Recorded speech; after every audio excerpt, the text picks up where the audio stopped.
Hello. I'm Joni Kinney. I blog over at inspirekinneychaos.com, and I am going to show you today how you can hide pins within a blog post without using a plugin. So we are going to add them with a little CSS custom code. So it's really easy to do once you have the code established, and if you click on my blog post, I give you the code. So go copy that, and then what you're going to want to do is sign into your WordPress dashboard. So here we have my friend Elizabeth from the Well Prepared Mom. She had asked me to set this up for her, and I convinced her that I would do it for her if she let me record it. So here we are. So the first thing that you want to do is go into your appearance and then customize. Now, every theme may have where you add custom CSS code in a slightly different place. So if this is not exactly how yours is set up, what you're looking for is where to add the additional CSS code. So for Elizabeth and her blog, it is down here towards the bottom under advanced options, and then she has additional CSS. So as you can see, I had just copied this in here to make sure that I had it and I didn't lose it, but all you would want to do is add it into this section, and there might be other things already there depending on if you've ever added other CSS code, but certainly just leave a couple of lines in between it and then go ahead and publish that.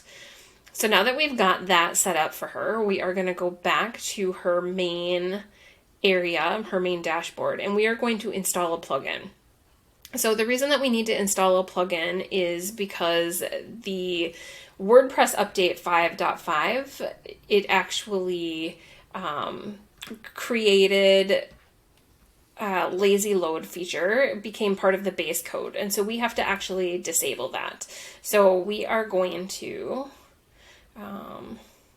I'm going to pick this one because this is the disable lazy load that I actually use, is this particular one. However, that one, you can see she doesn't have that installed, so we're going to go ahead and add a new one. So disable lazy load, there's lots of different plugins that actually do this, so you can really pick any of them, but this is the one that I'm familiar with and like to use, so we're going to go ahead and install that. So it's this kind of red, weird, geometric kind of icon. So then I'm going to activate it. So this is kind of step 2 of this entire 3-step process. And then once we have that installed, you're going to have to go over to your settings, and then under media, you have to actually check that you really do want the disabling of the lazy load. So for Elizabeth's blog, we're just going to disable it across all images. You could do it on just thumbnails as well. So we're going to go ahead and save that so that it takes for us. And then really you're ready to go ahead and add those hidden pins. So I'm going to we're going to take a look at this draft post that she has started here for promoting literacy.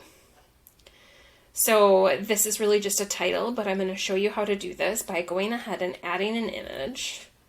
So I'm going to add in, we're going to just pick one from her media library. So let's say we wanted this particular shop for printables for the home. So if I wanted this to not show up, if I look at this right now based on this, so we're going to save it.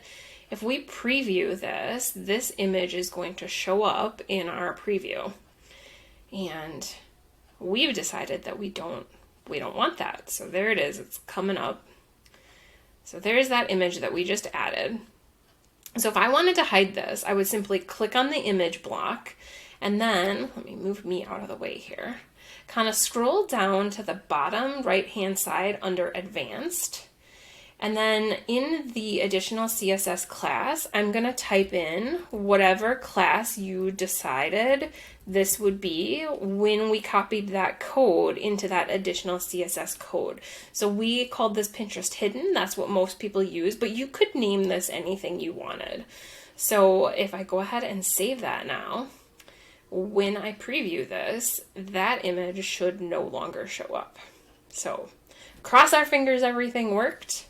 And there it's gone. So that is how you hide graphics within a blog post, a WordPress blog post, that you still want things like Pinterest or your Tailwind plugins to pick up. So if I click on this Tailwind icon, there's the image that we hid. So it would still be pinnable and it would still be used within your post.